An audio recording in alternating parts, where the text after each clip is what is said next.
And welcome to wake up. बच्चों, आज की इस वीडियो में हम डिस्कस करेंगे क्लास 10th मैथ्स का स्टैंडर्ड पेपर जो आपके प्री बोर्ड्स में पिछले साल पूछा गया था। इससे पहले की वीडियो में हम सेक्शन ए को कवर कर चुके हैं, तो अगर आपने वो वीडियो नहीं देखी है तो आप डिस्क्रिप्शन बॉक्स में जाके लिंक पे क्लिक करके उस वीडियो को देख सकते हैं। आज की वीडियो में हम लोग सेक्शन बी को कवर करेंगे। सो बिना किसी देरी के चलिए शुरू करते हैं क्वेश्चन नंबर 21 से। क्वेश्चन है, in the figure PQRS is a trapezium in which PQ is parallel to SR. On PQ and RS, there are points E and F respectively such that EF intersect SQ at G. Proof that EQ multiply GS is equal to GQ multiply FS. तो बच्चों, इस question में ना हमें एक trapezium given है, ठीक है। दिस इज़ द ट्रेपेजियम और हमें ये पता है कि PQ जो है वो SR के पैरेलल है, राइट। और हमें प्रूफ करना है EQ multiply GS is equal to GQ multiply FS। अब ना इस क्वेश्चन में सबसे पहले हम फाइंड आउट करेंगे कि हमें किस किस साइड की ज़रूरत है। तो सबसे पहले साइड हमें दे रखी है EQ। So where is EQ? This is EQ, this is GS, this is FS and this is GQ। तो अगर हम इसको देखें तो हमें ना दो ट्राइंगल्स दिख रहे हैं। सो this is the first triangle और ये रहा हमारा दूसरा ट्राइंगल। तो अगर मैं इन दोनों ट्राइंगल्स को सिमिलर प्रूफ कर देती हूँ तो इनकी जो कॉरस्पॉन्डिंग साइड्स की रेशियो होगी वो दोनों इक्वल होंगी, राइट। अगर कॉरस्पॉन्डिंग साइड्स की रेशियो इक्वल हो जाती है ना तो हम इस चीज़ को आसानी से प्रूफ कर सकते हैं। तो सबसे पहला टारगेट हमारा ये है कि हम इन दोनों ट्राइंगल्स को किस तरीके से सिमिलर प्रूफ करें, ठीक है। तो चलो शुरू करते हैं। So in triangle GFS and triangle GEQ, ये वाला एंगल जो है ना वो इसके इक्वल होगा, यानी angle 1 is equals to angle 2। Why? Because ये वर्टिकली अपोजिट एंगल्स को फॉर्म कर रहे हैं और हमें पता होना चाहिए कि वर्टिकली अपोजिट एंगल्स कैसे होते हैं, इक्वल होते हैं, ठीक है। अब इस वाले ट्राइंगल में जो ये वाला एंगल है ना वो इस एंगल के बराबर होगा। क्यों? बिकॉज अगर दो लाइंस पैरेलल हैं और उसको कोई ट्रांसवर्सल कट कर रही है तो जो ऑल्टरनेट एंगल्स होते हैं ना वो इक्वल होते हैं। तो यहाँ पर देखो ये दोनों लाइंस पैरेलल हैं, दिस इज़ द ट्रांसवर्सल, तो ये वाला एंगल जो है ना वो इसके बराबर होगा, ठीक है। ऑल्टरनेट इंटीरियर एंगल, तो I can say SFG is equal to angle QEG alternate interior angle. So हम कह सकते हैं एंगल एंगल प्रॉपर्टी से ये दोनों ट्राइंगल्स कैसे हो गए, similar. So GFS is equals to triangle GEQ by angle angle property, ठीक है। अगर ये दोनों ट्राइंगल सिमिलर हो गए तो हम लिख सकते हैं उनकी जो साइड्स होंगी ना, कॉरस्पॉन्डिंग साइड्स, उनका रेशियो भी इक्वल होगा। तो GF अपॉन में GE is equal to FS upon में EQ is equal to GS upon में GQ। सो हमें चाहिए क्या, EQ और GS। तो this is EQ, GS, GQ and FS। इससे कोई मतलब नहीं है क्योंकि हमें ये साइड्स नहीं चाहिए। अब हम इनको क्रॉस मल्टीप्लाई करते हैं तो we can write EQ multiply GS is equal to GQ multiply FS। Hence proof. Next question है इवेल्युएट। बच्चों, इस क्वेश्चन में हमें इसकी वैल्यू को फाइंड करना है। तो अगर हमें 1030, 1060 इन सब की वैल्यूज़ पता हो तो हम इन वैल्यूज़ को पुट करके आराम से इस क्वेश्चन को सॉल्व कर सकते हैं। जैसे कि 1030 क्या होता है, 1 अपॉन में √3, स्क्वायर लिखा है तो स्क्वायर लगा दो। 1060 होता है √3, स्क्वायर लगा है तो स्क्वायर लगाओ। cos 30 होता है 2 माइनस 1045 होता है 1, cot 45 होता है 1, 1 का स्क्वायर 1 ही होता है, ठीक है। अब ये जो स्क्वायर है ना इससे ये रूट कटेगा, 3 से 3 कटेगा तो यहाँ बचेगा 1, प्लस रूट से स्क्वायर कटेगा तो यहाँ बचेगा 3 प्लस 2 माइनस 1 अपॉन में 1, ठीक है। -1 से 1 गया, 3 प्लस 2 इज़ 5, तो इसका करेक्ट आंसर होगा 5। नेक्स्ट है, in the given figure find the measure of angle X। तो इस क्वेश्चन में हमें ये वाला एंगल फाइंड करना है, ठीक है। तो सबसे पहले ना हमें इस ट्राइंगल में ट्राइंगल्स का नाम पता होना चाहिए, करेक्ट नेम, ठीक है। देखो यहाँ पर अगर आप चेक करो तो साइड्स जो है ना वो डबल है। 4.2 इसका डबल होता है 8.4, 7 का डबल 14, 3√3 इसका डबल होता है 6√3, ठीक है। तो ये हम देख सकते हैं ना सब डबल है। तो अगर मैं लिखती हूँ ट्राइंगल PQR, ठीक है, तो यहाँ पे हमें कॉरस्पॉन्डिंग ट्राइंगल क्या लेना पड़ेगा। देखो यहाँ पर PQ जो है वो किसके बराबर है, PQ बराबर है इसके 8.4, यानी कि ZY के बराबर है। पर ऐसा क्यों लिखा मैंने, बिकॉज ये वाला ट्राइंगल जो है ना वो इन्वर्टेड ट्राइंगल है, उल्टा ट्राइंगल है। तो इंस्टेड ऑफ राइटिंग YZ मुझे लिखना पड़ेगा ZY, ठीक है। ZY के बाद क्या है YX यानी कि 14 और यहाँ पर क्या है QR यानी कि 7। समझ आया? तो क्यू आर 7 है और इसके जस्ट अगेंस्ट क्या है 14, तो वाई एक्स। ठीक, जो पी आर है बच्चों वो क्या है 3√3 और जेड एक्स क्या है 6√3। राइट, सारी कंडीशन फुलफिल हो गई। अब यहाँ पर चेक करो कि जो एंगल पी है ना वो किसके बराबर है, एंगल जेड के। सो ये रहा हमारा एंगल जेड और यहाँ पर पी कितना है 60, तो जेड भी क्या होगा 60। क्यू जो है वो वाई के इक्वल है, क्यू 70 है तो वाई भी 70। निकालना क्या है क्वेश्चन में, एक्स की वैल्यू, तो ये हमें फाइंड करना है। सो आई कैन राइट ना 70 + 60 + x is equals to 180 degree, क्योंकि ट्राइंगल्स में एंगल्स का सम 180 के बराबर होता है।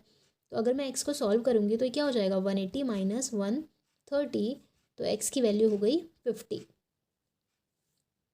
नेक्स्ट क्वेश्चन है the mean of the frequency distribution is 18, determine F. इस क्वेश्चन में हमें फ्रीक्वेंसी की वैल्यू को फाइंड करना है। तो कैसे निकालेंगे, मीन निकालने के लिए एक फॉर्मूला होता है that is summation XI FI upon में समेशन FI, ये बराबर होता है मीन के। तो हमारा पूरा टारगेट है XI FI निकालना और FI का सम निकालना। ठीक है, तो पता होना चाहिए सबसे पहले कि XI क्या होता है। तो XI कैसे निकलेगा, XI का मतलब होता है mid point of this class. Mid point कैसे निकलता है, lower limit plus upper limit divided by 2, यानी कि 11 + 13 डिवाइडेड बाय 2। तो ये क्या हो जाएगा, ये हो जाएगा आपका 11 + 13 that is 24, 24 divided by 2 that is 12। या आप सिंपली बोल सकते हो कि 11 और 13 के बीच में क्या आता है 12। इसी तरीके से 13 और 15 का मिड पॉइंट कैसे निकलता है, 13 + 15 डिवाइडेड बाय 2 दैट इज़ 14। या फिर आप सिंपली लिख सकते हैं 13 और 15 के बीच में क्या आता है 14। ठीक है, देन 16, देन 18, 20, 22, 24, इस तरीके से आप सारी XI की वैल्यूज़ निकाल सकते हो। ठीक है, नेक्स्ट हमारा टारगेट है XI FI निकालना। सो this is FI and this is XI। इन दोनों को मल्टीप्लाई करो क्या आएगा, 12 × 3 36, 14 × 6 84, 16 × 9 144, 18 × 13 दिस विल बिकम 234। ठीक है, इसी तरीके से 20 × F 20F, 22 × 5 110, इस तरीके से 24 × 4 इज़ 96। ठीक है, तो ये सारी वैल्यूज़ क्या हैं, ये है आपका XI FI। ठीक, अब आप XI FI को अगर प्लस करोगे यानी 36 + 84 + 144 इस तरीके से प्लस करोगे तो आपको ये वाली वैल्यू मिल जाएगी। ओके, और अगर आप इन सब को प्लस करोगे तो आपको FI का सम मिल जाएगा। ठीक है, इतना करने के बाद आप लोगों को क्या करना है, इस फॉर्मूले के अंदर सारी वैल्यूज़ को पुट कर देना है। ठीक है, आप ना यहाँ पर याद रखना x बार की जगह पे आपको क्या रखना है 18, क्योंकि 18 आपकी मीन वैल्यू है। राइट, और XI FI तो आपको पता चल गया कैसे निकालना है, और FI क्या होता है इस सब का सम। ठीक है, इस तरीके से आप क्वेश्चन को सॉल्व करना। नेक्स्ट क्वेश्चन है find the quadratic polynomial the sum and the product of whose zeros are 6 and 9 has the zeros of the polynomial obtained. इस क्वेश्चन में ना हम लोगों को सम और प्रोडक्ट दे रखा है 6 और 9 और जीरोज़ की वैल्यू को फाइंड करना है। तो सम ऑफ जीरोज़ क्या होता है, alpha + beta that is equals to 6, ये गिवन है। और इन दोनों का प्रोडक्ट जो है ना वो हमें दे रखा है 9। तो हम क्या करेंगे ना, सबसे पहले ना इस इक्वेशन से किसी भी वैल्यू को निकाल सकते हैं। जैसे मैंने यहाँ पर अल्फ़ा की वैल्यू निकाल ली, अल्फ़ा की वैल्यू मैं क्या लिख सकती हूँ 6 - बीटा। ठीक है, अब इस अल्फ़ा की वैल्यू को मैं इस इक्वेशन में पुट करूँगी। अल्फ़ा की जगह लिखूँगी 6 - बीटा, ठीक है, इंटू में beta that is equals to 9। जब आप इनको मल्टीप्लाई करोगे तो you'll get 6 beta minus beta square is equals to 9।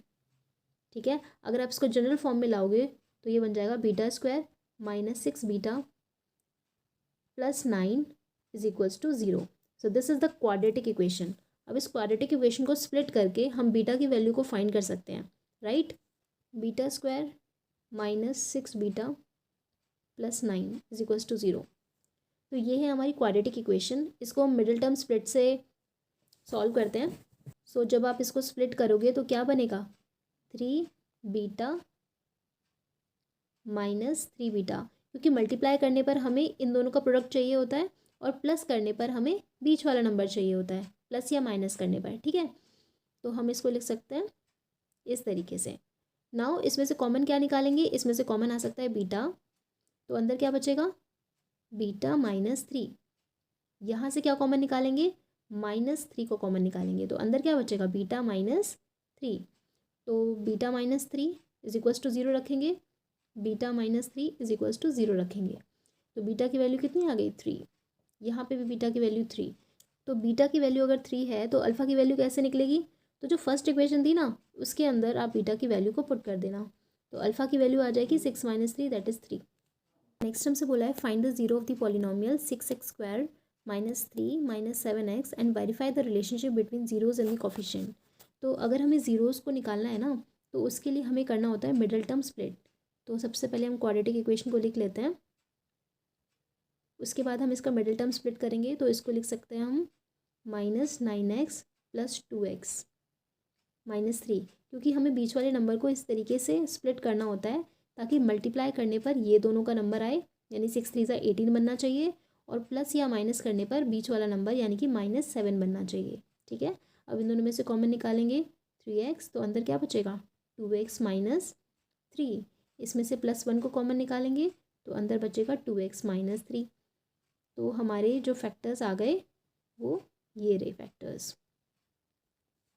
ठीक है, अगर मैं 3x + 1 को 0 के इक्वल रखूँगी तो x की वैल्यू कितनी आ जाएगी, -1/3।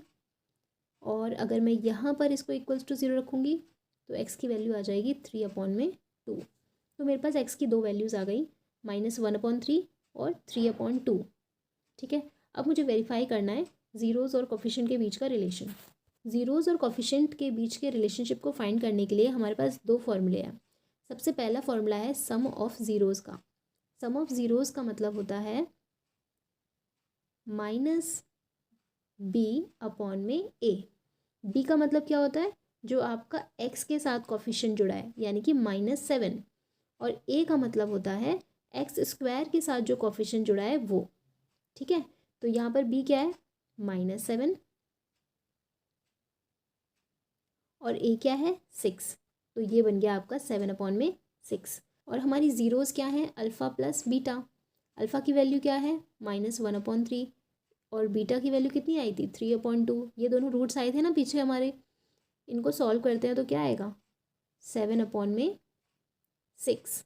ठीक है, तो देखो LHS किसके बराबर हो गया, RHS के। तो इसका मतलब ये दोनों चीज़ वेरीफाई हो गई। ऑलराइट, हम यूज़ कर सकते हैं प्रोडक्ट ऑफ ज़ीरोज़ का। प्रोडक्ट ऑफ ज़ीरोज़ का मतलब होता है C/A। ठीक है, C/A इसका फॉर्मूला होता है। तो C का मतलब क्या होता है, ये जो कांस्टेंट है ना ये आपका C होता है यानी कि -3, और जो आपका A है दैट इज़ x² का जो कोफिशिएंट है यानी कि 6। तो ये बन जाएगा -1/2। अल्फ़ा और बीटा आपके रूट्स हैं। ठीक है, अल्फ़ा की वैल्यू है -1/3 और बीटा की वैल्यू कितनी आई थी, बीटा की वैल्यू थी 3/2। 3 से 3 कैंसिल, तो ये बन गया -½ can you see, LHS is equals to RHS। इसका मतलब रिलेशनशिप वेरीफाई हो गया, करेक्ट है।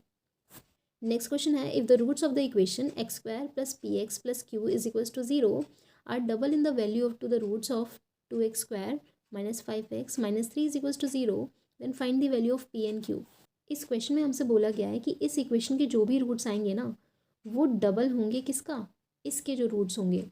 तो मान लो इसके रूट्स हैं 1 और 2 हैं।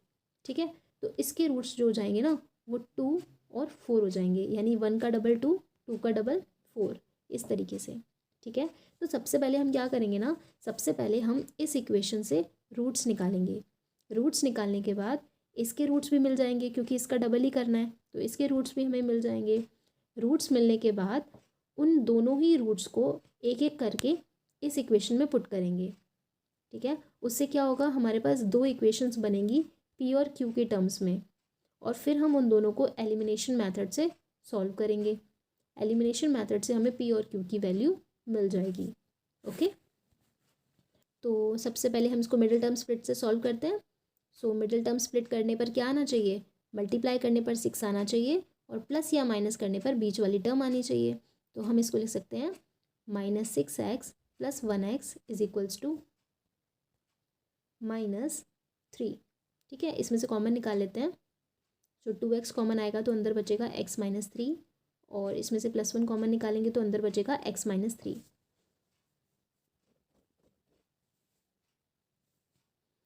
तो ये बन गया 2x + 1 और ये बन गया x - 3। अगर मैं इनको इक्वल्स के अगर मैं इनको इक्वल टू ज़ीरो रखती हूँ तो मेरी x की वैल्यू आ गई -1/2 और इसमें आ गई मेरी वैल्यू 3। ठीक है, चलो मुझे इसके रूट्स तो मिल गए। अब मुझे पता है कि इस इक्वेशन के जो रूट्स होंगे ना वो इसका डबल होंगे, तो मेरी x की वैल्यू क्या हो सकती है, हाफ है ना, इसका डबल कर दो तो ये हो गया -1। दूसरा क्या है, 3 है ना, 3 का डबल कर दो दैट इज़ 6। तो मेरे पास ये जो आया है ना ये इसके रूट्स हैं।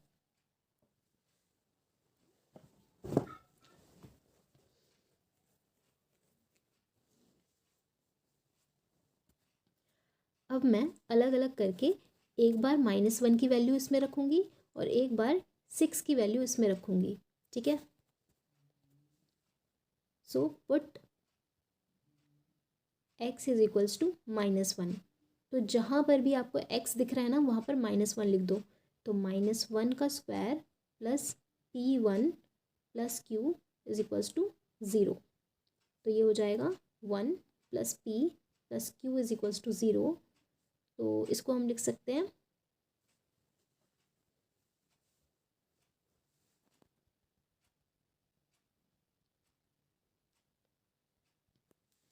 तो ये हो जाएगा -1 square plus p -1 plus q is equals to 0। तो ये हो जाएगा 1 minus p plus q is equals to 0। इसको हम लिख सकते हैं p minus q is equals to 1। So this is the first equation. ठीक है, इसी तरीके से हम दूसरा रूट भी रखते हैं, यानी कि x इज इक्वल्स टू 6 रख के देखते हैं। तो जहाँ पर भी आपको इस इक्वेशन में x दिख रहा है वहाँ पर 6 रख दो। तो 6 का square minus p 6 plus q is equals to 0। तो ये हो जाएगा 36 minus 6p plus q is equals to 0। तो ये बन जाएगा आपका 6p plus q is equals to -36। ठीक है, तो ये इक्वेशन बन गई आपकी सेकंड और ये बन गई आपकी फर्स्ट इक्वेशन। ऑलराइट, अब हम इन दोनों इक्वेशन को क्या करेंगे, इन दोनों इक्वेशन को एलिमिनेशन मेथड से सॉल्व करके p एंड q की वैल्यू को फाइंड करेंगे। देखो p minus q is equals to 1 first equation थी, दूसरी थी हमारी 6p plus q is equals to -36। ठीक है, minus q plus q cut गए तो ये बन गया 7p इज इक्वल्स टू -35। तो p की वैल्यू आ गई आपकी -35 अपॉन में 7 दैट इज इक्वल्स टू -5। अब ये आ गई p की वैल्यू। अब p की वैल्यू को इस इक्वेशन में पुट कर दो। तो p minus q is equals to 1 है ना, तो -5 minus q is equals to 1। तो q की वैल्यू हो जाएगी बच्चों -6। तो q की वैल्यू हो गई -6 और p की वैल्यू हो गई -5। तो इस तरीके से आप इस क्वेश्चन को सॉल्व कर सकते हो। सो this is all for today. I hope आपको सारे क्वेश्चंस बहुत अच्छे से समझ आए होंगे।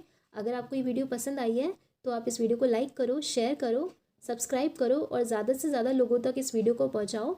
Thank you so much for watching. See you in the next video. Bye bye and keep learning.